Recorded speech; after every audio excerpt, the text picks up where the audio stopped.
It is so good to be able to sit down and get to chat with, a friend, an amazing, I guess, icon in the tattoo realm. And when I say that, meaning, Corey, you've had the opportunity to be one of the tattoo artists who, as we talked about, built some momentum for the popularity of tattooing in today. Like it truly Mm.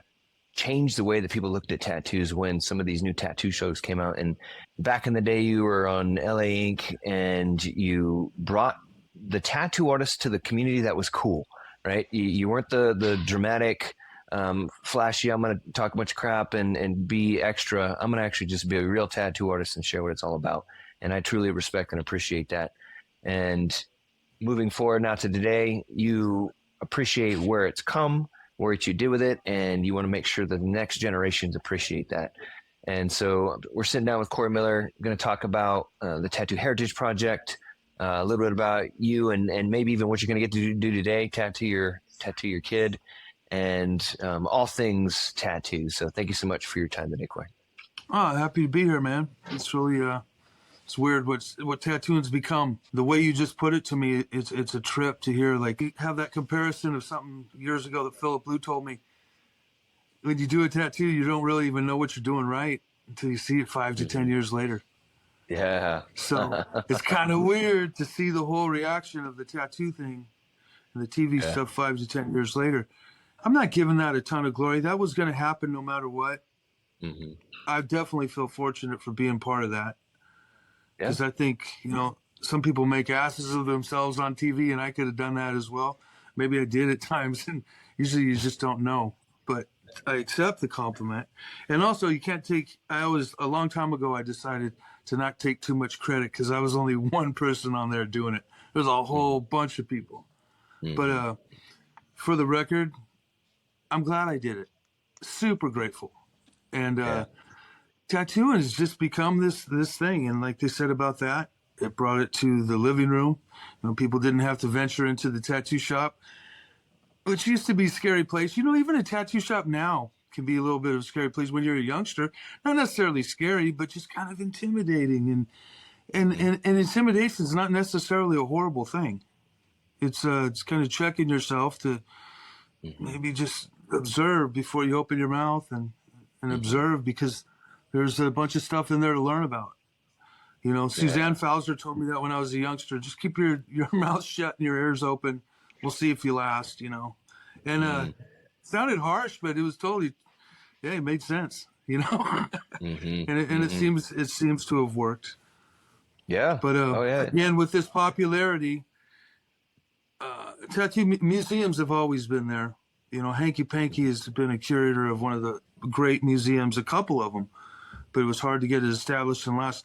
Lyle Tuttle had a small museum, but his collection was never shown in the capacity that it could be. I've heard of people like Dana Brunson. I haven't seen his collection. I've heard it's amazing. I went to the Baltimore Tattoo Museum. There's a few of them around there. Mm-hmm. But I know I'm jumping ahead. But No. yeah, I was just answering what you had said about the shows, man. That is a trip to look back. And I'm glad, LA Ink was a little bit different. It was an observation. And we weren't there to teach people. We were just there to do your thing, And I was lucky. Somebody told me just be yourself, because if you're successful at it, you can just be yourself. And you'll have this, flowing reserve of entertainment.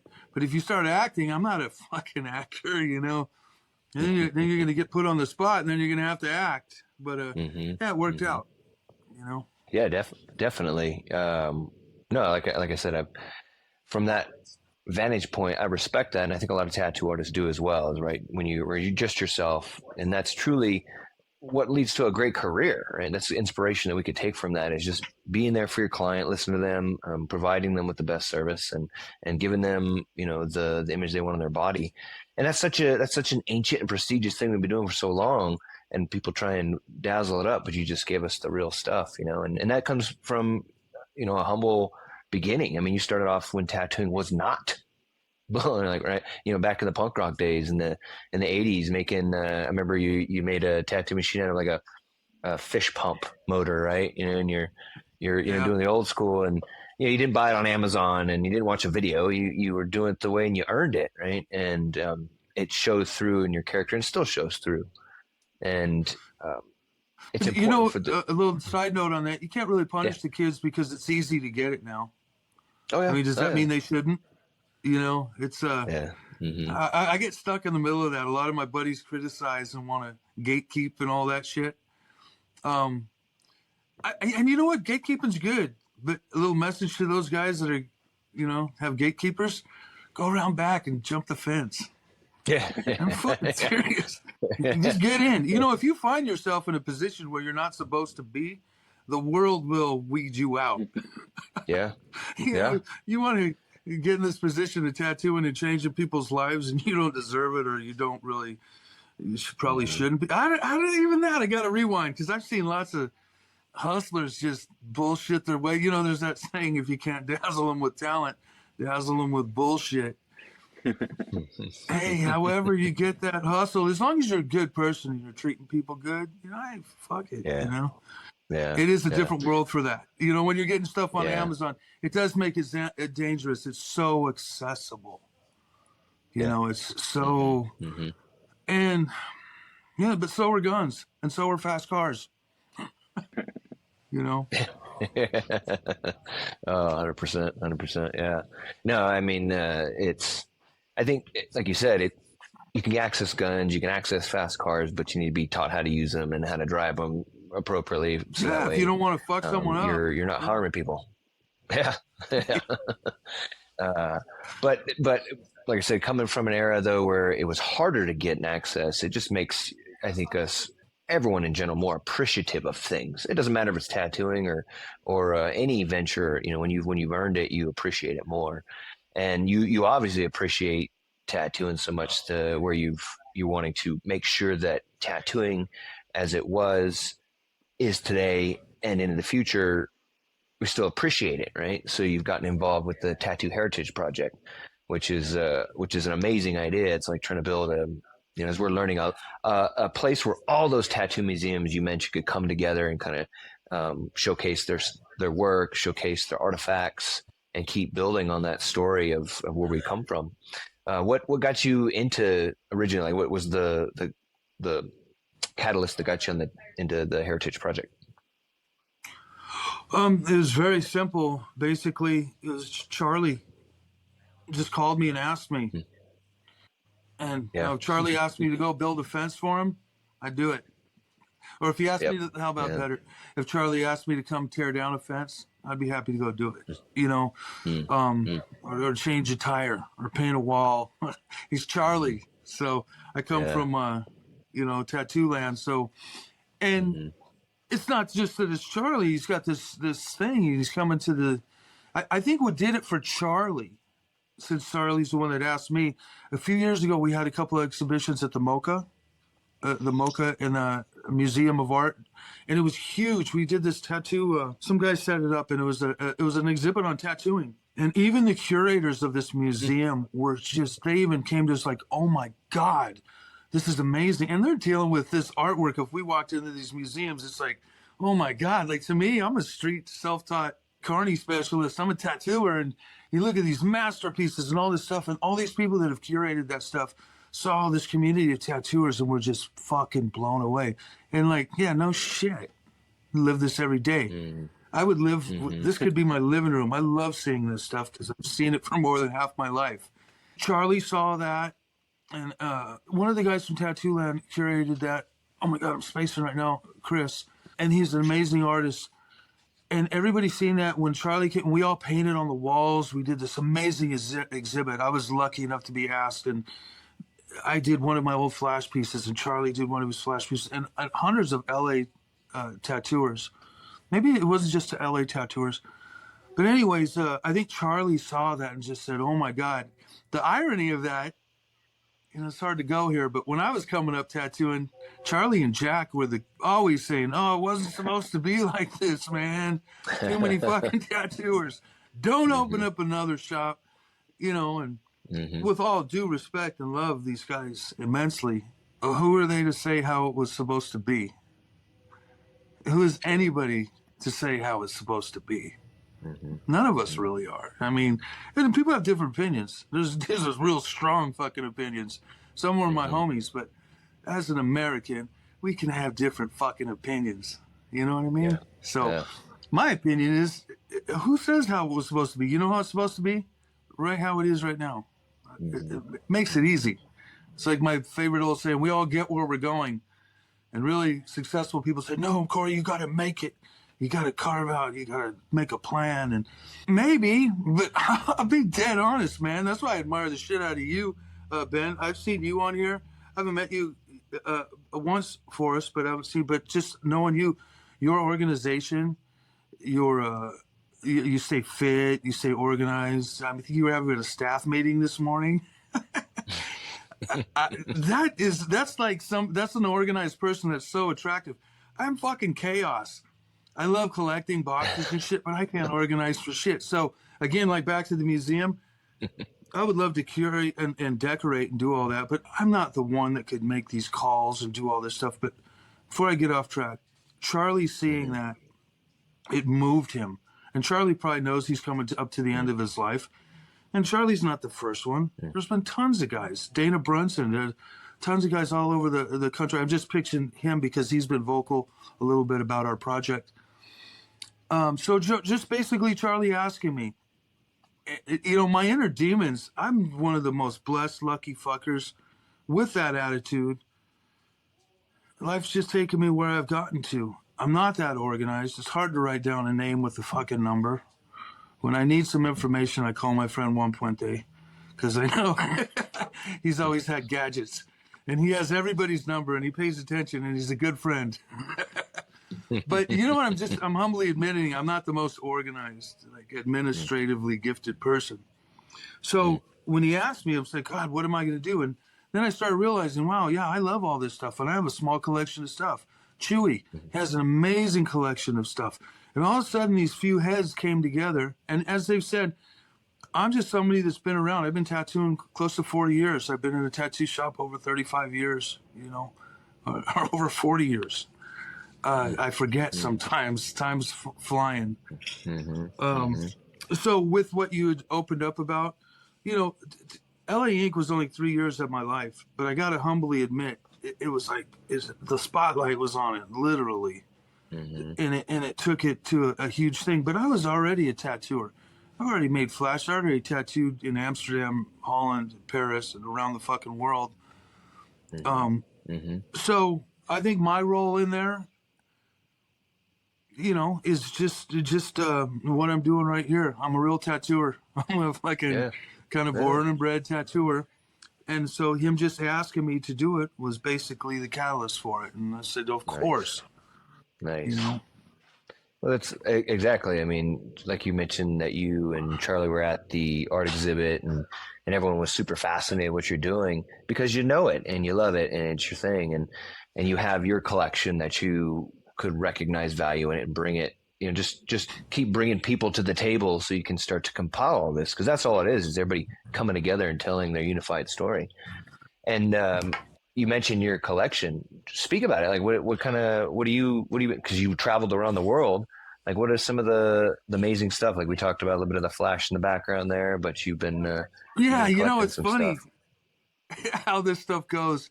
You know, I don't consider myself a collector. I never even did to begin with. Hanky Panky's a collector. Dana Brunson, a collector.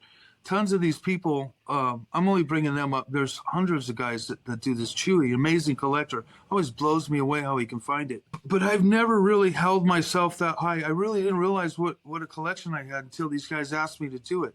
And again, back to, like I said, being disorganized. My shit is everywhere. I'll go out and start digging through boxes. Oh, wow, look at this old piece of art from like 92. Oh, shuffled in with a piece from 2004. Oh my God, dude, that's a pretty big window. And the reason is because I was doing that searching for something and I put this pile over there. Oh shit, there it is. And oh, I got to clean up and just shoved it all back. So I've been shuffling shit for years. Now, the blessing of a museum is for people that are so organized. Like Kamiko, she's leading this thing. A lot of people, I'm sure you met Kamiko, right? Without her, oh my God, none of this stuff would even get done. She is the one typing. She's the one sending letters. Just like Charlie. Charlie's a figurehead. He can hardly. It's funny when we get and have our meetings. He can barely log on in the beginning. You know, he's old school, but he does it, man. But Yeah. I think what I'm getting at is like having Kamiko in there. She's like the brains of this, and I don't know if a lot of people know she's a Lady Blues daughter, and she tattooed at Tattoo Land way back in the day, and it's so crazy the circle how everything came back together. Yeah. So you know my collection, what you were asking about, I've just it wasn't like I was looking. Like I said, some of these things came to me. One night I was up with Lyle Tuttle burning the midnight oil, fucking literally. And we're getting back, and I'm looking in his toolbox, and we had met up a few times that weekend up in the room partying, and he's got the box open, he's fiddling around. Hey, what's up with that Frisco Flyer right there? You know, he's like, oh, just, you know, one of the brass ones from '84, and I'm like, wow, that's cool. Can I touch it? And I'm holding it. So I asked him, I go, hey man, would you ever sell this? He just looks at me and he goes, maybe. Why? And I go, well, I don't know. Fuck, I'd want it. Like, would you sell it to me? He's all, I'd sell it to you. So he sells it to me. I go, no shit. I'm like, boom, there's the money. Amazing. Oh my God, I got this frame. Nice. He's all, I'm like, why'd you sell it? He's all, because you asked. Fuck, dude. I mean, That's cool. Not to be a dick, but nobody ever in this lifetime can do that again because poor Lolly's gone. Yeah. But I fucking asked. I mean, I didn't have to put in a lot of homework. We were just partying, and Lyle liked me.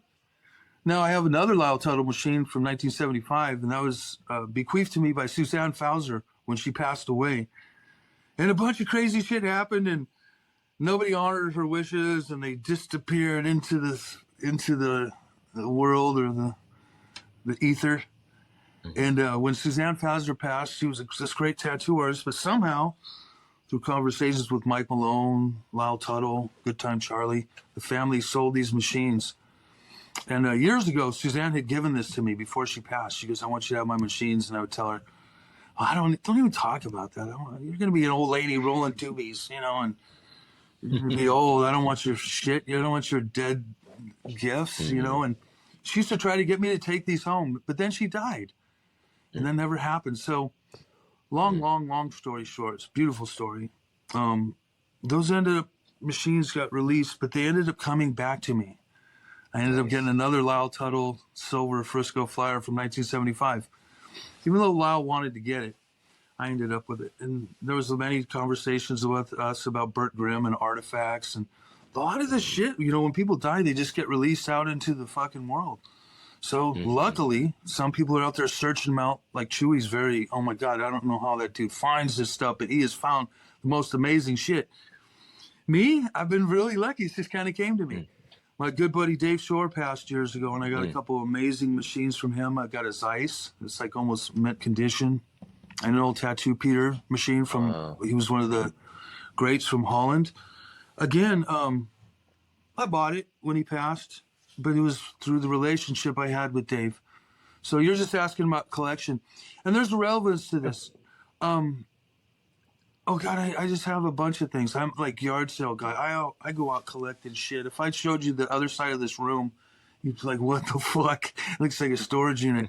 But the flash behind me, oh my God, there was a time when Dan Dringenberg was on a good one. A lot of, you know, drugs and crazy staying out of prison was involved. And I've known Danny for years. And somehow he had came across this old Bob Shaw flash and he needed some help, so I helped him out and I acquired it. You know, none of this stuff is like, this isn't in the wheelhouse of how these people in the museums have gotten their stuff. I doubt it anyways. But, and then there's guys that research on the internet and go find it. My most precious stuff, you know, is probably a machine that I got when I first started tattooing that Mike Brown had made and that Fat George, and as he said, quote, it's too fucking heavy. So I grabbed this machine off him. And that was in 1987. So that was quite a while ago. Not knowing that, you know, one day Mike would die and one day Jack Rudy and Tattoo Land would grow. And Mike is like this like outside force of the Tattoo Land story. But that's even history. And Any fucking thing is history. Some of my flash, not to be arrogant, when it's all old and yellowed and people have stories and say, yeah, damn, Corey, I tattooed your flash through the 90s. I bought it every year through 92 through 94. I paid for my car. I hear shit like that. Yeah, that's a good history for me, you know. But the collections are amazing. I have a very small collection. And it's funny what you're saying. You're right on the head. I know when we first started talking about this, there was some criticism coming in from the internet. And I don't mind saying this because it's all true. You know, people have their opinions. Oh, these guys don't have a collection. They're going to reach out and try to take stuff from everybody. Yeah. And it depends on how you look at it. I think Dana Brunson said that. Yeah. Well, in all due respect, and I hardly know, I've seen Dana around for years, and you would maybe guess because I can talk pretty good, but I still am introverted. And I've always said hi to Dana, but until I got something really important to discuss, I'll probably shut up and then maybe have the time to sit with him. But I have the utmost respect. But I know in the beginning there were some criticisms that maybe we were just looking to take everybody else's stuff and look, you know, I've collected my own stuff. Yeah, well, so have I. And you're amazing, and God bless you for doing that, Dana. And Hanky Panky is amazing, and God bless him for doing it. But in this scenario, like regular museums or a lot of museums, that wasn't some rich dude that threw his old collection in there. They collect from other people, and other people like you, if you had a beautiful machine. This is just the idea. Yeah. They put it in a museum, this beautiful machine, donated or, you know, on display by so-and-so, and it's their property. I don't like bringing up criticism, but I could sit there and talk positive everything, but I noticed that's one thing that people were concerned about. And I think you just got to look at it a different way. Yes, that's exactly what we are doing in some cases. I'm going to donate my, not donate it, it's my shit, you know, until I sell it to somebody. But I would definitely have my stuff in a museum. And me and Chewy just did it the other day. Me and him sat up for, oh God, it took us 4 hours to decorate this place down in Long Beach, where they were having some party, and a lot of the, you know, the city people were there having a party and everything. And we, man, for 4 hours, we decorated this little corner of this building. And dude, it was so fucking fun. And just like, oh my God, it was like painting a picture. I brought some props. I brought some little things to put up. Chewy had his sick collection. I brought a bunch of cases. We put it together. We spent at least 4.5 hours for a bunch of city people to come in there, drink their free cocktails, get some snacks, walk through there and look at it for 45 minutes. And then they went downstairs and fucking drank and partied for the next 3 hours. You know, and you feel a little like, wow, what the fuck? And we sat there with the collection for a few hours and just admired it and loved it. Now, the other thing, too, I was a little like taken back thinking, fuck, nobody appreciated this. On the contrary, a few people saw that. And these are some important people that are going to be able to help this project move forward. Because I will tell you, dudes like me can't do it. People like Kamiko, she can arrange all this stuff. But for a big museum, in my opinion, it takes so much, dude. It takes big fucking money. And there's never really been one like this. Hank's done it. Hank tried to, you know, for a while. And I'm not saying he failed. The world failed and it just didn't happen. But Hank's protected his collection. You know, he'd go tooth and nail. He'd fucking, you know, Hank's the greatest at that. But to take this and move it into that level and put it into a real museum setting, it's going to take huge money.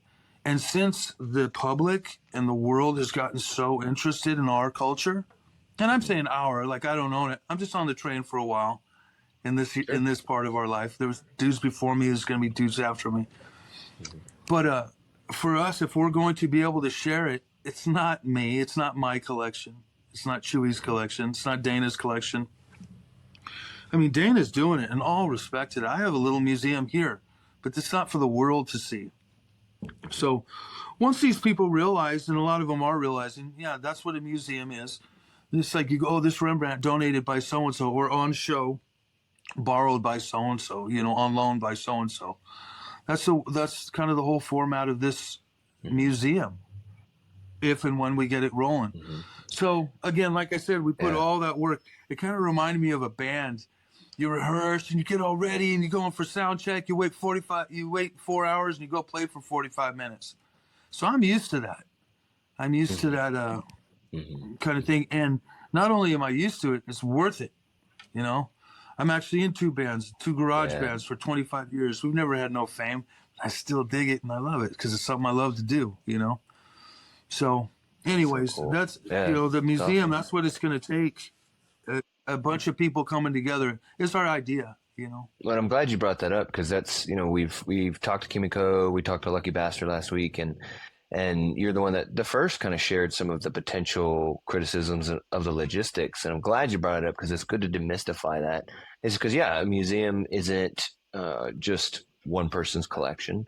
It's that unified story, right? It's people bringing stuff from all parts of the country and potentially the world and showcasing this it. And one would be, it's like, when it would be even like temporary exhibits, right? Where it's not always the same thing, but you could have different highlighted collectors for a period of time, right? So I think that's important for that message to go out, right? Is that it's going to be sharing a unified story.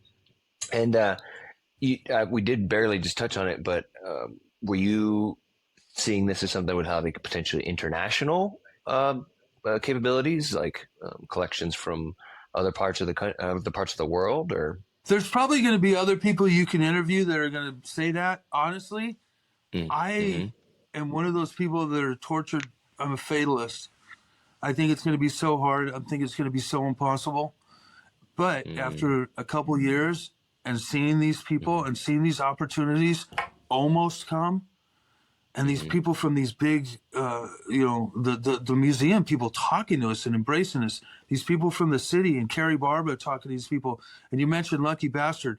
I got to give him props. He came on and he has been so helpful because he's not a member of the board, so he can actually do things. He can set up exhibits.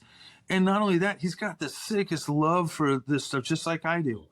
He's got Lucky Bastard got a world of knowledge. Again, just like the museum, you can't do it on your own unless you have that collection.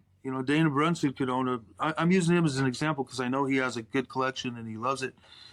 And if I had this huge one, or if you had Lyle's possession of that and you had $1 million, literally, to get one of these places going, you could do it. But just collectively, just like Kimiko, Lucky Bastard, and all of these people, we're all coming together to make this happen. Just like everybody's collections, if they want to be involved, can come together. There's also people out there that want to, I don't know, usually collectors ain't like that. They usually don't want to keep their shit and just keep it to themselves. They collect it and so they can share it and say, hey, look what the fuck I got. You know what I mean? But it's not necessarily a negative. It's in our case, it's a huge positive. Who doesn't like going to an art museum, or who doesn't like seeing that little case of old machines, in a tattoo machine? I don't know. Maybe the new guys will. I don't know. Yeah. I even heard that there's potential possibilities to where some of the other exhibit holders, the other collectors, could share like more. They don't even have to bring their actual artifacts there. They can have like displays or digital versions. That's what the whole thing would be built on. It's continuing to be able to showcase it. Yeah, that's an idea that we hope so. That's why I'm saying this, because I've already heard that kind of in the buzz out there. Some little criticisms, I've also, like I said, there's a lot of people I've been surrounded by. They just talk positive about everything. We could do this. It's going to be huge. This and that. It will be all that, and that's other people's parts. I'm just addressing some of the negatives that I've heard. We need to wash that away, or at least try to, and if you don't believe in it, just don't. Keep your beautiful collection at home. I sure as hell would love to come see it, I love seeing anything, but it's in a sense a collective, like any museum, If I was a super rich person, I'm sure if Chewy was a multimillionaire, fuck, he'd probably buy everything, because he loves it. I've always thought, I've even thought, man, I just sell my shit to Chewy. He's got a good collection. But yeah, I'd rather let him collect us with me for a while, and share them.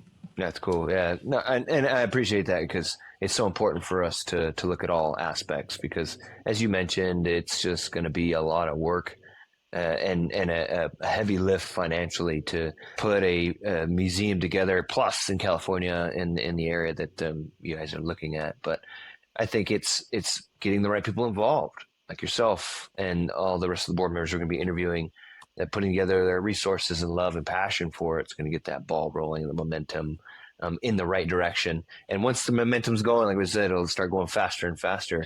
And I know immediately starting next year, talking with Lucky Bastard, he's going to be starting the traveling tattoo museum, which I think is going to be a really cool, eye-opening experience for folks being able to get to taste that. Now they're going to be doing some tattooing at it. Do you see yourself finding yourself in this tattoo booth at some point? This is traveling tattoo museum. Yeah, we did that once already, and yeah, I did it once. It was fun, and all that money goes towards the tattoo project.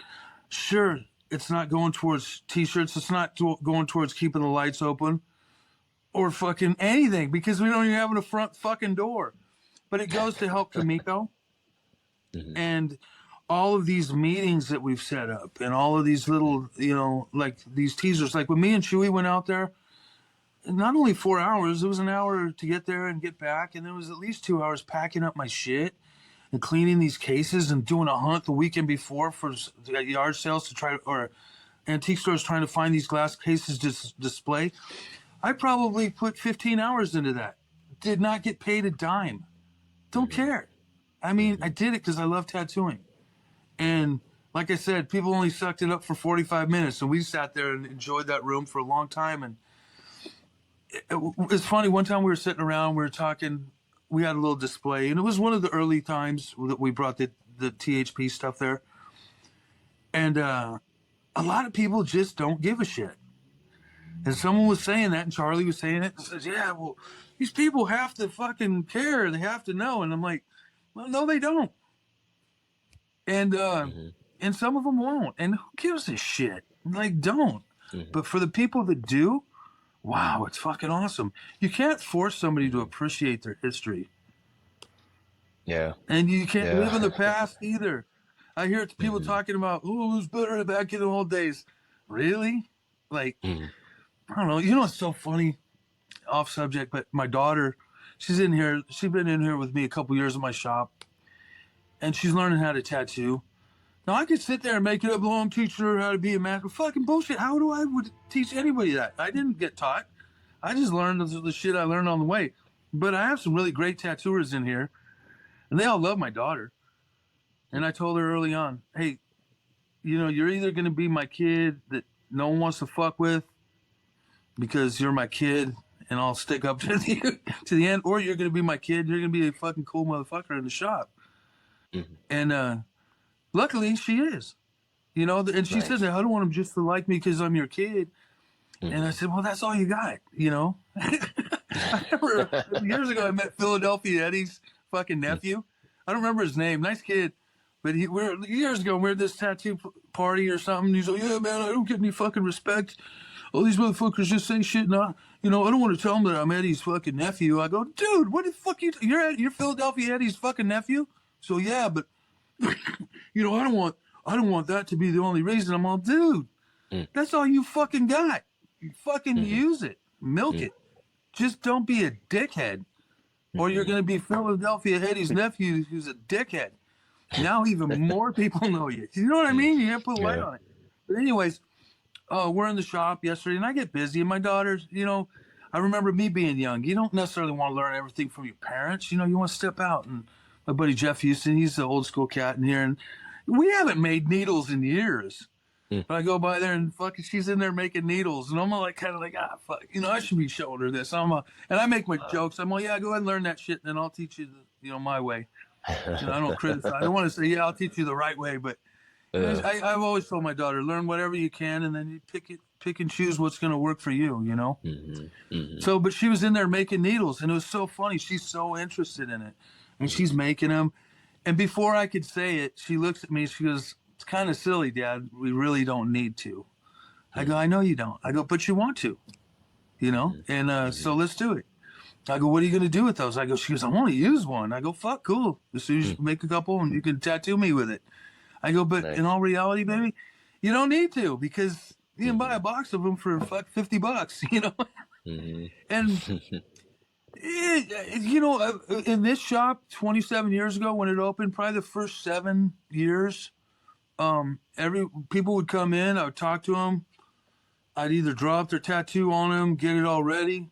I'd go back there and fire up a fucking liner, fire up a mag, drop them in the, you know, baking soda, fucking tattoo them. Handmade tattoo needles for every tattoo every day for the first 7 to 10 years of this shop. And sure, they were starting to sell them. You could buy them through Spalding 30 years ago, a needle bar a piece, but I've always been making needles, you know? Do I need to? Does it make it better? No. To me, just, I don't know, it kind of feels good, you know? It's like, you know, going and killing a pig or buying some bacon. If you wouldn't sharpen the spear and hunted that fucker down and got it, you might, you know, it's a lot more hard work, but I don't know, does it taste any better?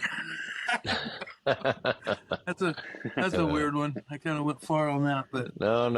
you know, There's some wisdom in that for sure. Like we were saying, just even starting it at a different era and then seeing it come to fruition, you appreciate it more, as opposed to if you didn't, right? And being even my exposed to, machines.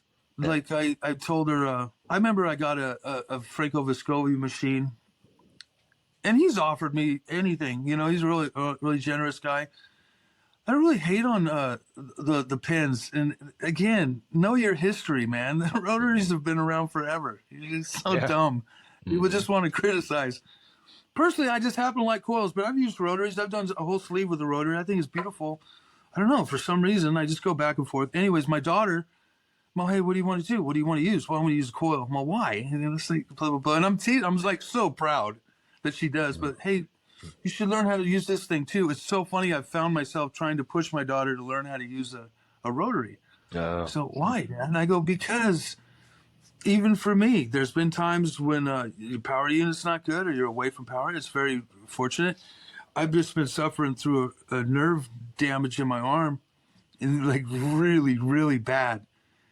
And I noticed a couple times, so I don't have to twist and I don't have to move my feet. I've used my rotary on a couple tattoos. And again, I'm not making an excuse. Nico Hurtado don't make excuse.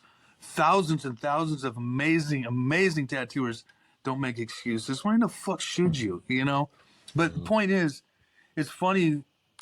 I'm really glad that my daughter has that flair.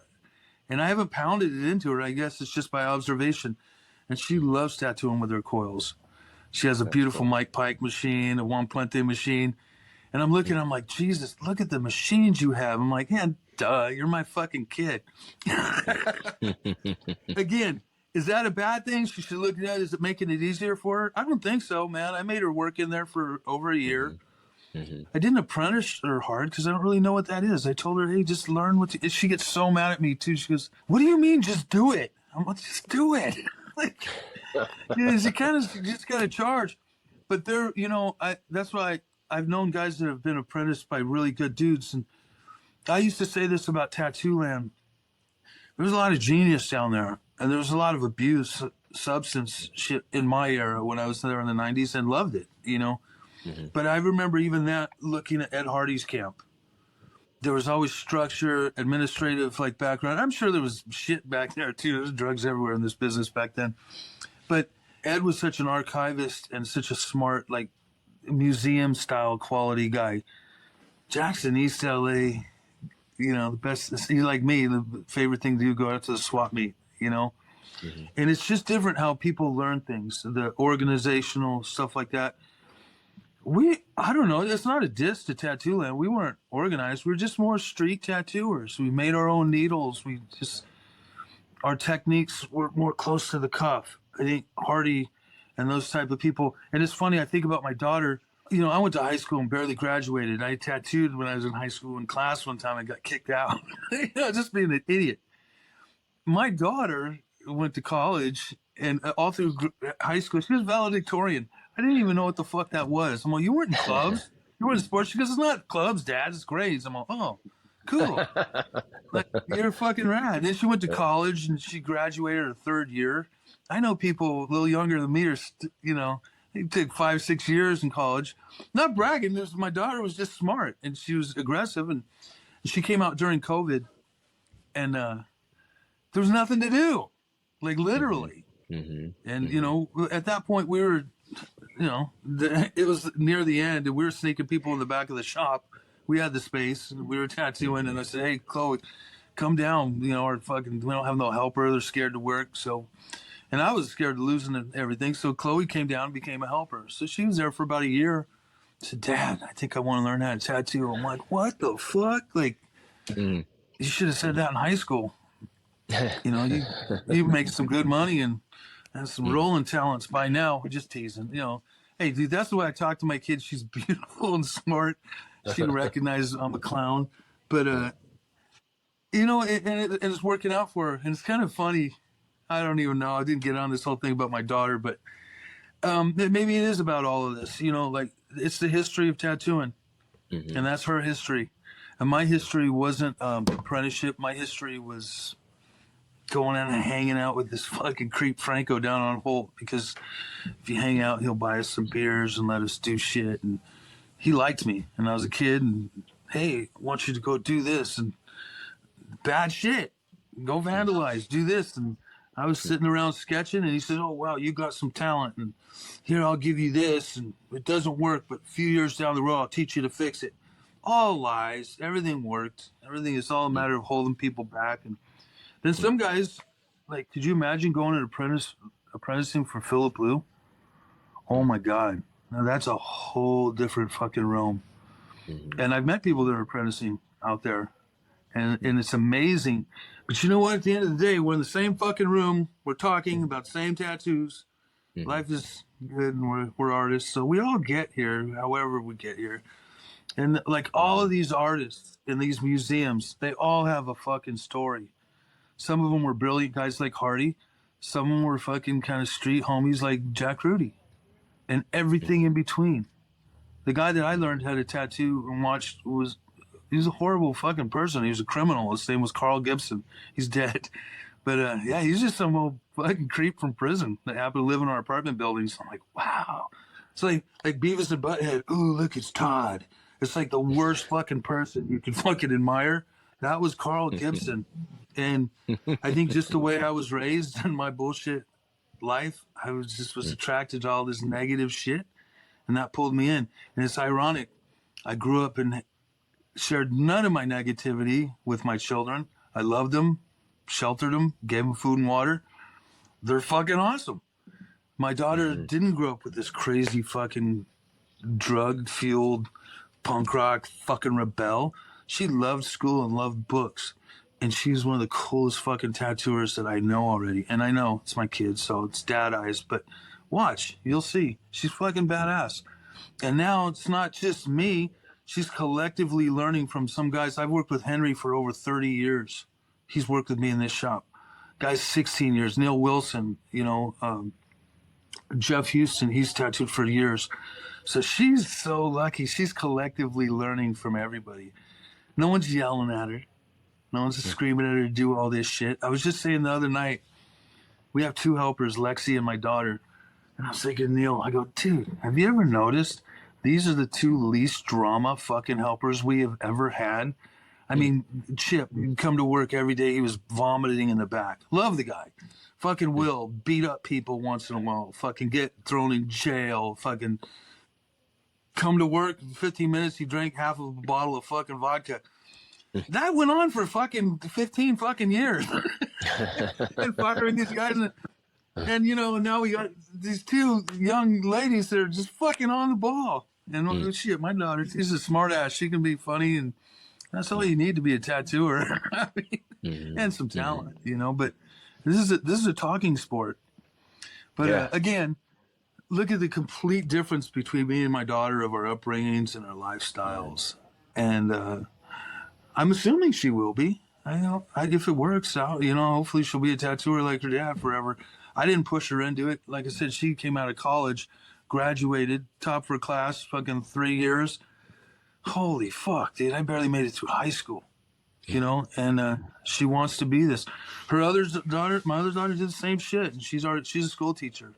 but she's got a couple tattoos too. They're That's so it's cool. just like life. There's the crazy people that are all in it. There's people that just dabble, and there's, you know, but that's what the museum's all about. And tattooing is such one of the closest things to everybody. Again, I think we just jump into this thing. I think you'll probably lay this out, but just for the record, the Tattoo Heritage Project, as you started in the beginning, Charlie asked me to be a part of it. Obviously, he respects me as a tattooer, and I come from that family of tattoo land. But there's people all over that he's asked. All over, JD Crow's involved. If you want to go as far all the way to the East Coast, but yeah, it's an idea to get a permanent tattoo museum in Long Beach, California, just because of the history of it. Long Beach has an insane rich history. If you don't know that, with the Pike in Long Beach, there was 100 shops down there or more. Again, I'm doing this to educate myself. You know what I mean? Like, you do this because you're going to help and you're going to educate. I'd be a fool to sit there and say that I'm organized as either one of you two, because you're handling this. I can sit there and talk about it, but guys like you are going to log on and you're going to help spread the fucking word.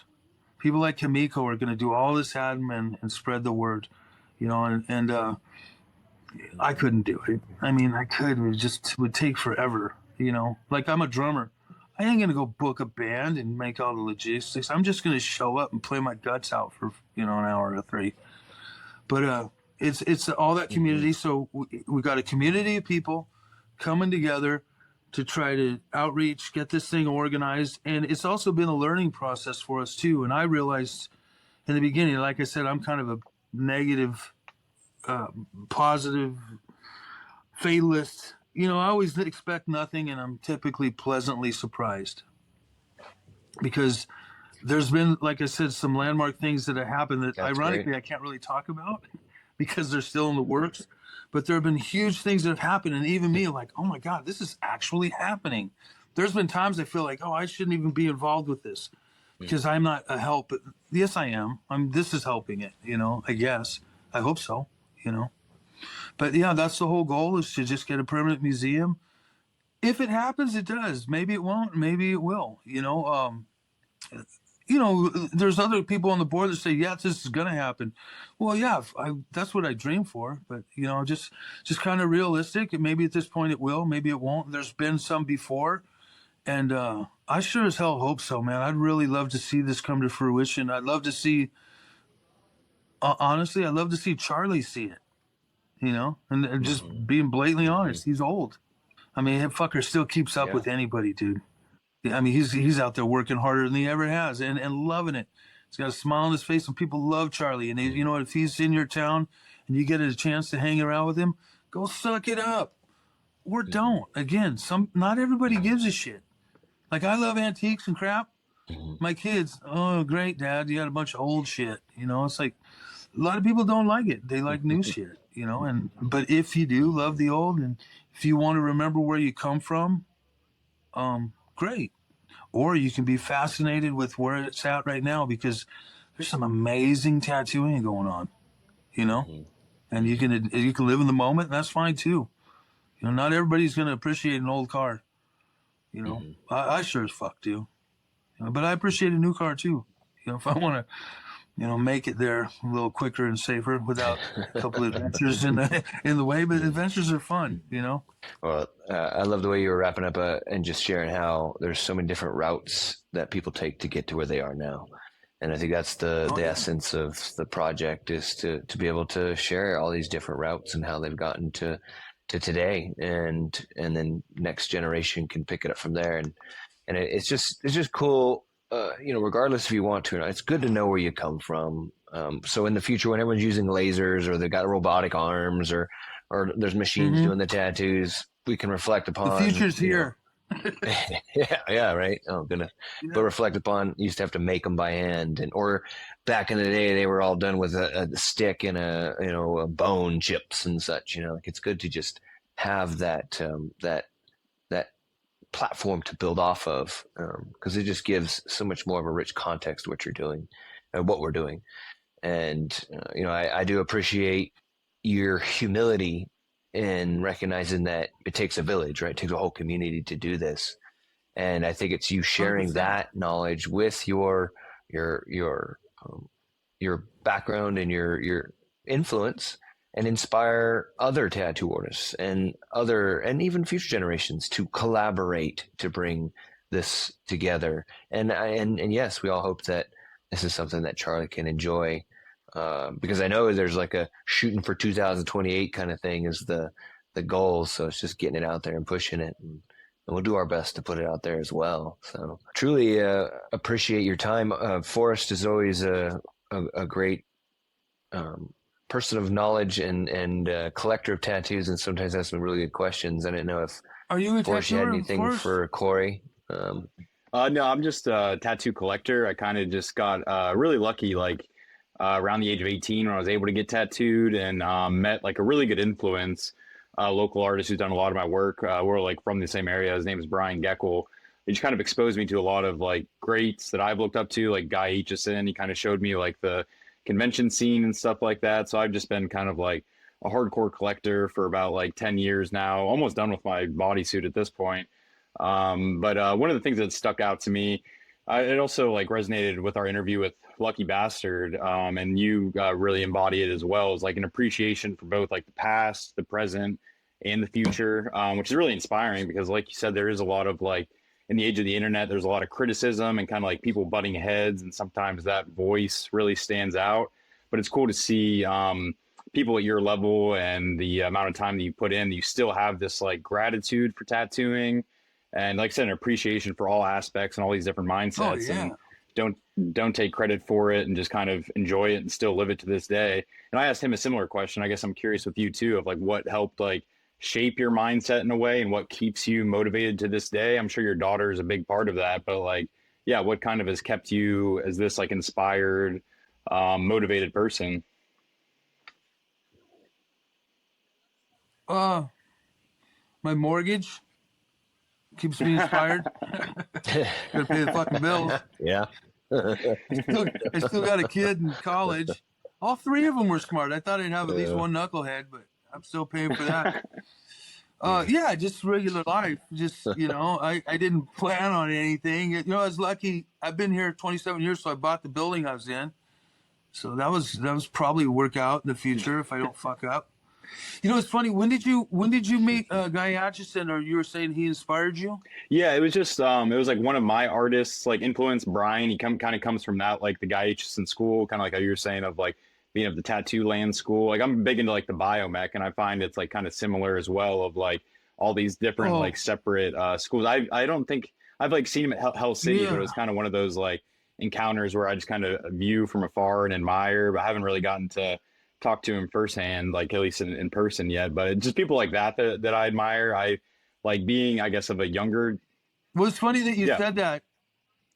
It's funny you said that because back in 92 or 93, I saw Guy Aitchison tattooing for the first time, and holy shit, it inspired me as well. So probably a few years later, he's inspiring you as well.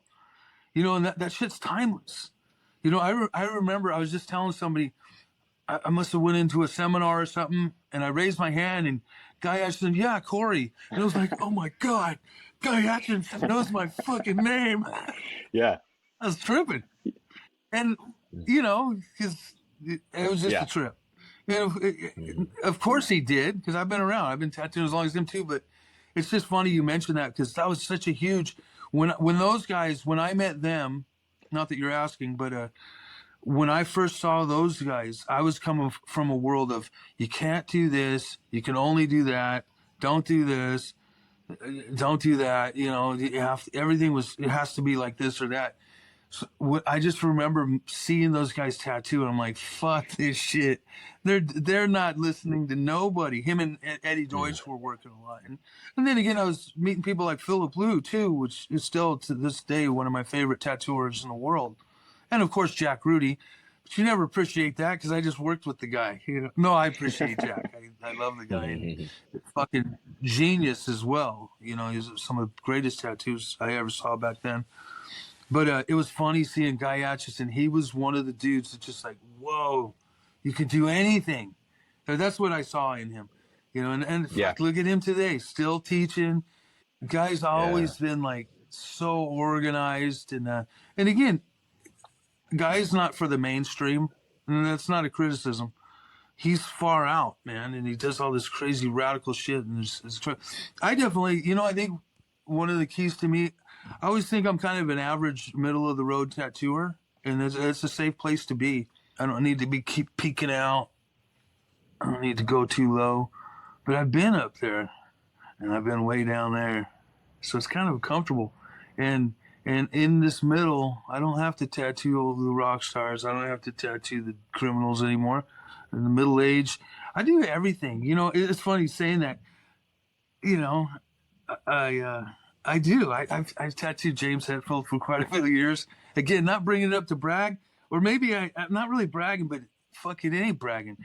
I am so fucking humbled by that shit. You look at a guy like that, and you think, man, them fuckers can have whatever they want in the world. And I've been lucky enough that he once in a while, he gets tattooed by different people. A couple months ago, he asked me for a referral. He was out in Europe. He was, hey, I'm going to be in Denmark. Who do you know? I'm like, fuck. I'm thinking Henning Jorgensen. He's kind of call Henning. And then I better call fucking Juan. So I call Juan because Juan knows everybody. And I go, Juan, who's in Denmark? He's all, Henning. I'm like, yeah, okay, cool. Just, I had to double up on it. And then I call. And I sent James over there, and he got tattooed out at Henny's shop. And dude, shit like that is so fucking cool. But on the other side of that, tattooing this little soccer mom the other day, and she had her little kid, and he's a fighter. He's like 16 or 17. And he's just being a little wise ass. And the conversation was going all over politically. And I said, yeah, well, you better watch it, fucker, because I identify as a 16-year-old, and I might just kick your fucking ass right now. And he kind of looked at me, and he believed me for a second, but he shut the fuck up. You're lucky to be in here anyways. I thought you got tattooed when you were 15. I go, well, keep pushing it. I liked him. He's a little fucking smart ass. I wanted to tattoo him, but he's too young, I tattooed a 14-year-old. Oh my God, you might want to edit this. But I tattooed a 14-year-old about 3 years ago. Check it out. This kid's from fucking India. I guess like thousands of Indians came to California to get this signature by this fucking holy man. Dude, that same day I tattooed a 78-year-old fucking dude. I tattooed like this 60-year-old lady, a 30-year-old. We did about fucking eight or nine of them. Me and my homie in here, we stayed late and we said, let's give these people their ticket. They all wanted it. We gave them a nice deal, a minimum charge. And it was this green, like, it's not a kanji because it's Indian, it's some green symbol. This poor little fucker sat there and watched us, and he was in a suit, and he looked old for his age. He looked at least 16. But this kid was so fucking sad, man. And we tattooed everybody, all his family members, and they were begging, even these old ladies, oh, please don't do it. This guy, he's such a good boy, and he really wants this tattoo. And he's like looking at me like, man, if you don't tattoo me, I ain't going to get into heaven. So I waited and I waited and I waited, and I'm like, God damn it, like, fuck it. Look at me. I'm telling you right now, you fucking not going to tell anybody. And I tell the one that's been getting them all in there, the older cousin. And he was, he was like a 28-year-old guy. He was organizing, bringing them all in. It took a few hours getting them all in there. So I said, listen, dude, this is illegal. I can't fucking get in trouble for this. And he goes, yeah, but, oh God, we won't tell anybody. I go, well, it's not that. And I know it's late. So I said, listen, you promised me if you ever get caught, say Kat Von D did this. A couple of them got it. And I'm joking. I love Kat. I just thought it was funny. But anyways, I tattooed him. I don't know why. I just confessed that I tattooed the kid. It's not very professional. But hey, he's from freaking India. So what are you going to do? And he's almost 18 already. Sure. We'll say it's past the statute of limitations. Yeah. You know what? I promote the healthy tattooing. I remember, Ben, you were talking to me about the APT. Humbly, I have to admit, no, I haven't jumped forward, but I've had good conversations with Sean about it and different people, and it made me reach out to a couple friends. But again, being me, I almost got to get dragged by the fucking ear. I should tell my daughter to join it. Then she would probably get us both to do it, you know? Again, I'm not going to get anywhere in life by bullshitting and saying that I'm better at anything than I am. I'll end up getting caught. And I don't know. Some people just fucking lie all the time and they're really good at it, and especially these days. But, you know, again, like the APT thing, guys like you, Ben, and Forrest as well, you know, you said I'm only a collector. Fuck. If it wasn't for you, then I'd only be a painter. So, Yeah. you know what I mean? You know, we got to fucking. If we don't have the collectors, we're just drawn. You know. So you're just as relevant as I am. You know. All of us are. We got to fucking remember that. And if we are, well, smart enough, or just have that thing to appreciate our past. Mechanics, the way things were hand drawn, and the future of tattooing. Again, I'm another. As much as I'm not necessarily into it, if I'm into the tattoo thing, we need to include the most current history or the most current innovation as well. And, oh God, wouldn't that be amazing if this thing lasted and that stuff turns into history? You know, it's all cyclic, anyways. You know. Yeah. No, 100%. But there's so many interesting lives of there. I always like Forrest to chime in because you're right. He is quite the collector. I personally think that besides holding a tattoo machine and tattooing, he has just as much knowledge as most of us because he appreciates it. And it's him listening to this and helping us tell the stories, which is going to help perpetuate. Well, he just brought up Guy Atchison. I could go down a whole fucking rabbit hole with that. Oh my God, you know. I could go down. That's. I think that's why I was good on TV. I could go down rabbit holes and I could talk. I remember people criticizing me about the shows. Well, no, people want to tell you their story. I'm like, dude, people have always wanted to tell you their story. What the fuck are you talking about? This is a talking sport. This is like, you know. I mean, there's been times you just don't say nothing, but then some people tell you a ton of shit you might not want to hear, or you do enjoy learning from. You know, sometimes I got a captive audience and I'll just unload all this shit in my head. And boy, you know, I don't know if that's good for them or bad, you know. They might have just sat through a fucking thriller or some insanity, you know. I don't, you know, I'm fucking weird, you know. Happily. Well, we appreciate your weirdness for sure. Yeah, I appreciate yours.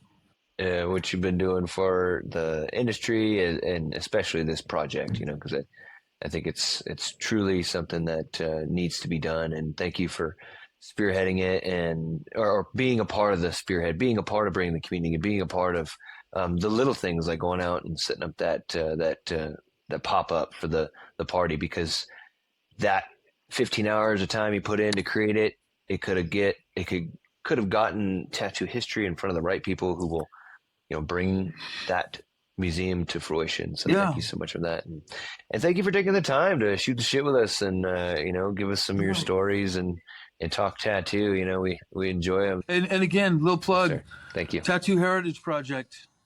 Look it up. Follow it on Instagram. Get involved if you want to. You can be a part of it, you know. Every tattooer in the world can share. So Tattoo Heritage Project, look it up, get involved. Follow Ben. He's always telling everybody about a bunch of good stuff. All right, man. Take it easy. Thanks, Corey.